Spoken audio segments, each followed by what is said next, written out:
Hello et bienvenue dans une nouvelle vidéo. Aujourd'hui on se retrouve pour notre Will I Buy It hebdomadaire. Chaque semaine donc je me rends sur certains comptes Instagram pour aller checker un petit peu les nouveautés, dernières annonces, sorties en termes de make-up, skincare, beauté de manière générale et je vous donne mon avis. On commence avec la page Insta de Trendmood. La première chose que je vois ici, c'est une nouvelle palette chez Anastasia Beverly Hills. Il s'agit de la palette Cosmos avec 12 teintes. Vous avez, si je vois bien, 5 fards mat dans des tons assez neutres, du beige clair au noir. Et puis vous avez 7 fards lumineux, certains qui ont l'air un petit peu duochrome avec des très jolis reflets. Pour autant, c'est la troisième palette que Anastasia ressort dans ce rebranding où ils n'ont plus leurs anciens formats de palette, où c'est maintenant avec 12 fards, c'est des tailles de fards différents, etc. Enfin bref, ils ont changé un petit peu leur manière de présenter les palettes. C'est la troisième depuis ce changement et ça m'intéresse toujours pas. Je ne sais pas pourquoi, alors que je veux dire en soi c'est joli et c'est une harmonie de couleurs qui peut avoir du sens parce que comme j'ai dit, vous avez de tout en termes de neutre pour faire la base d'un look. Et puis vous avez des fards lumineux qui ont quand même l'air très jolis. Or j'aime beaucoup ce qui brille. Je ne sais pas pourquoi, à chaque fois qu'Anastasia sort une nouvelle palette comme ça ne me parle pas. Il y a un truc qui est pas plaisant pour moi. Je sais pas expliquer ce que c'est. Je sais pas si c'est la taille des fards, leur disposition, si c'est la texture que ça donne l'impression d'avoir comme ça sur photo. Il me semble que j'avais regardé d'un petit peu plus près la dernière qu'ils avaient sortie, la rose quelque chose. C'était pas rose quelque chose? Je sais plus. Il me semble que j'en avais regardé une un petit peu en magasin et je me suis dit, oui, en vrai, en effet, les fards sont beaux. Mais non, ça me parle pas. Autant les anciennes, je les adore. Et je compte encore bien acquérir la sculpture, peu importe tout ce qu'on peut en dire. Celles-ci, les nouvelles, là, non, je sais pas pourquoi, ça me parle pas. Enfin bref, voilà, une nouvelle palette chez Anastasia Beverly Hills qui a déjà pas mal tourné et qui apparemment est appréciée, mais non. Chez Nomad Cosmetics, on a une nouvelle palette, c'est la Majestic Kingdom, qui ressemble à s'y méprendre à la Yaka qui est sortie chez Natasha Denona la semaine dernière. Et aussi là, je sais plus quoi, chez Olenzai, qui est aussi dans les tons verts comme ça. Donc bon, clairement, on a compris quelle était la tendance. Celle-ci, elle m'intéresse moins. D'une part parce que j'ai jamais testé la marque et que ça ne m'intéresse pas plus que ça. Bon, c'est le même genre d'harmonie de couleurs, mais c'est pas exactement les mêmes teintes non plus. Tous les fards un petit peu spéciaux qu'il y a là, vous voyez, il faut mélanger. Moi, ça me gonfle un peu. Elle a l'air moins lumineuse, moins pailletée, moins spéciale à mes yeux. Donc celle-là, elle ne va pas m'intéresser. Je suis toujours en pleine hésitation. Je penche quand même de plus en plus vers la Olenzai parce que j'ai jamais testé la marque et que je voudrais quand même bien la tester et que l'harmonie de couleurs m'a vraiment beaucoup plu et que je vois qu'il y a quand même des fards là-dedans qui sont très pailletés. Or moi, c'est ce que j'aime. Or, celle de Natasha Denona, elle est très belle aussi, mais je sais pas, je me dis que j'ai la gold qui s'en rapproche un tout petit peu. Donc bon, bref, je suis encore un petit peu en hésitation par rapport à laquelle prendre. Là, il y en a une troisième du coup qui est dans une harmonie similaire, mais celle-là, elle m'intéressera pas. Oui, du coup, j'en profite pour dire un petit mot justement sur la palette Natasha Denona, puisque elle avait fuité en fait la semaine dernière au moment où j'avais filmé mon Will I Buy It. Maintenant, l'annonce est officielle et je pense même qu'elle est déjà disponible chez Sephora, mais uniquement sur l'application. Je sais pas, ils ont fait une exclusivité comme ça. Il y a non seulement une palette, mais aussi 3 crayons pour les yeux. Bon, les crayons pour les yeux, ça m'intéresse pas. La palette, elle coûte 69 $. C'est donc une palette midi. Je l'ai dit, elle m'intéresse. Je trouve l'harmonie de couleurs vraiment très jolie. Toujours un petit peu en hésitation. Chez LH Cosmetics, on a encore une nouvelle palette, mais cette fois-ci très différente. Il s'agit de la palette Aim Higher. Vous avez 9 fards à l'intérieur et c'est clairement des tons froids, des gris. Il y a juste un phare là qui a l'air jaune, mais en réalité c'est plutôt un topper de petites paillettes et c'est pas si jaune que ça quoi. Mais la petite touche de jaune là dans la palette, c'est vrai, attire le regard et c'est très joli, c'est très joliment présenté. J'ai jamais testé les fards LH.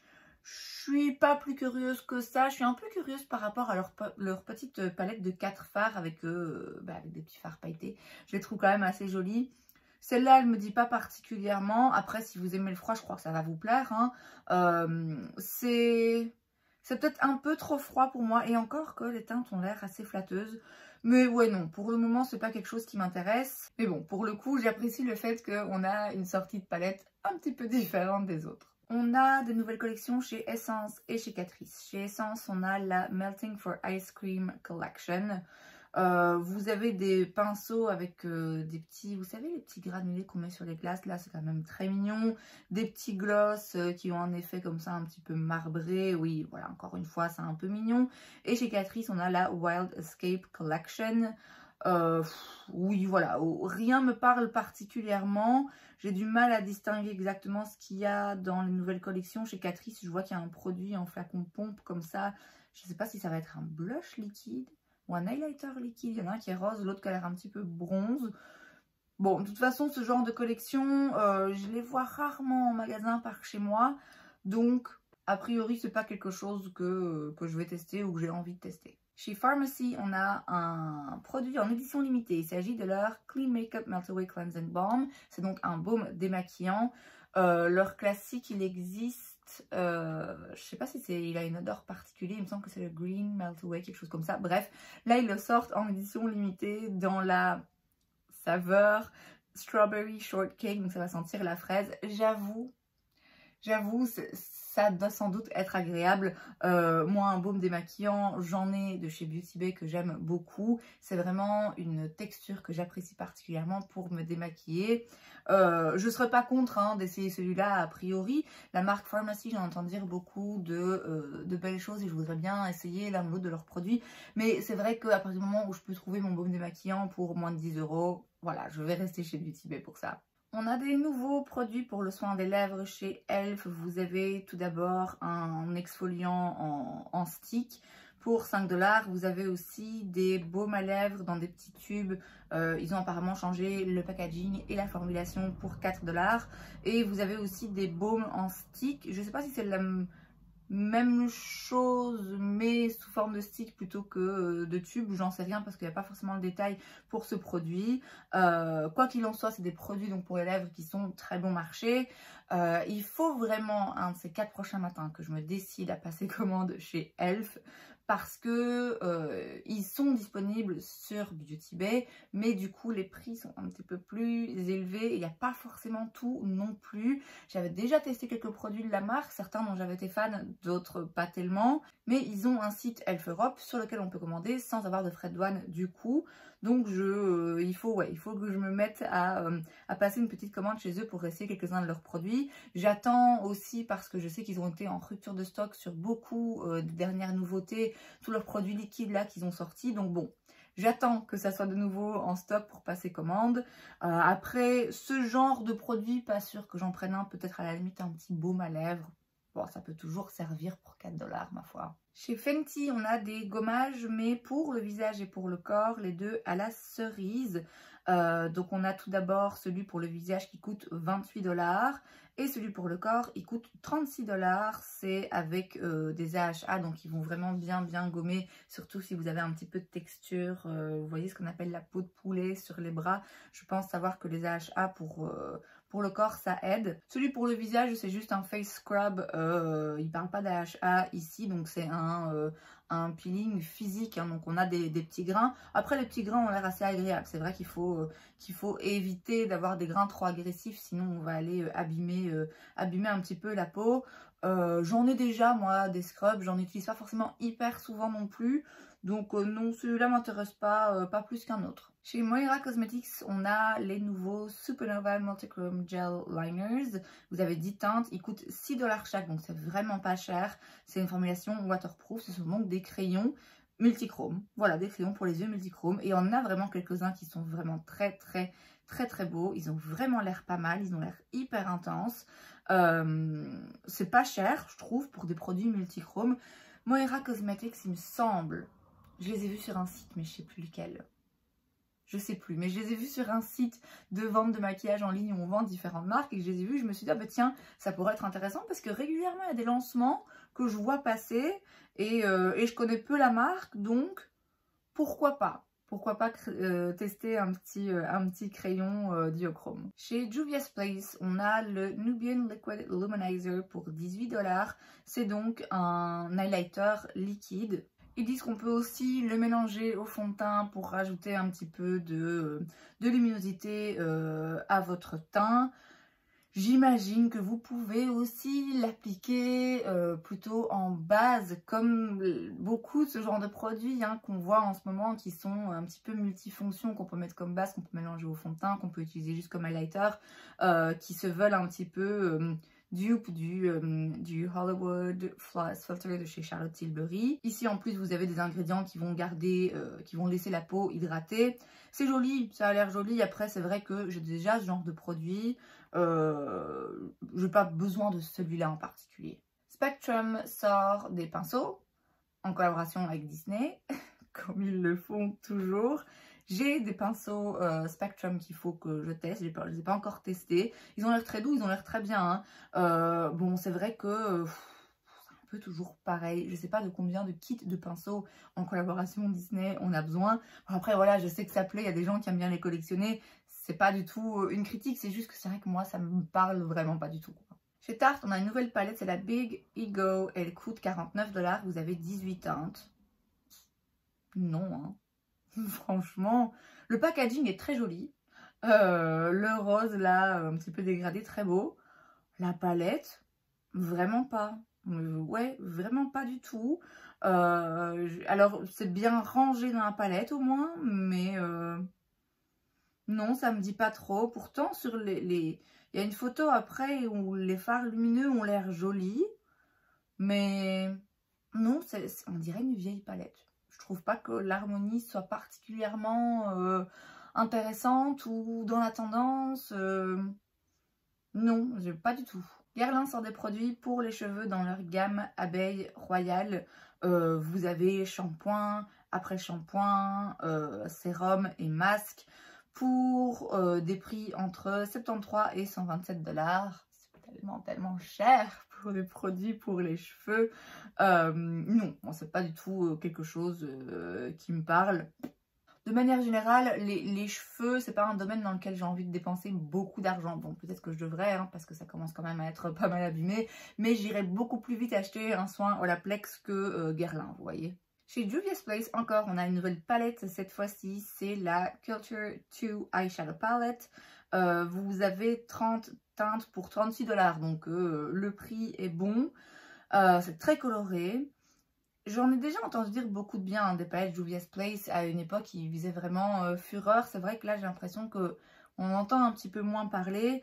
Si je me rappelle bien, c'est toujours très coloré et très pigmenté.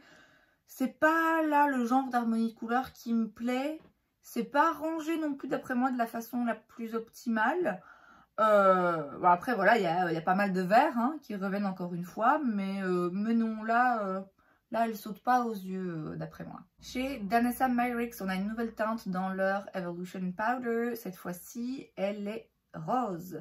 Elle coûte 24 $, donc c'est un produit qui existe déjà, mais simplement cette fois-ci, ils sortent une teinte en plus qui fait beaucoup penser à la poudre de chez Huda, Cherry, quelque chose qui était aussi du coup rosé, qui suit la tendance aussi de l'anti-cerne Maybelline, qui est aussi rosé pour vraiment venir illuminer le dessous des yeux. Je suis très curieuse. Et à chaque fois que je vais dans un D ou dans un Kruidvat, je cherche après cet anti-cerne rose. Il est nulle part. Il n'y est jamais. Ok, je ne le trouve pas.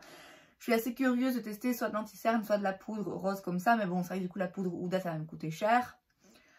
Si c'est juste pour le dessous des yeux, est-ce bien utile? Je suis pas sûre qu'une poudre rosée comme ça, j'aurais envie de la mettre sur tout mon teint. Après, voilà, ça peut être intéressant. Je connaissais pas cette poudre chez Danessa Myricks. Mais non, je pense pas que je suis prête à dépenser autant d'argent juste pour tester ce que ça peut donner une poudre rosée en dessous de mes yeux. Chez Tarte, de nouveau, on a un lancement. Cette fois-ci, c'est un bronzer en stick. C'est le Manicure Silk Stick Bronzer.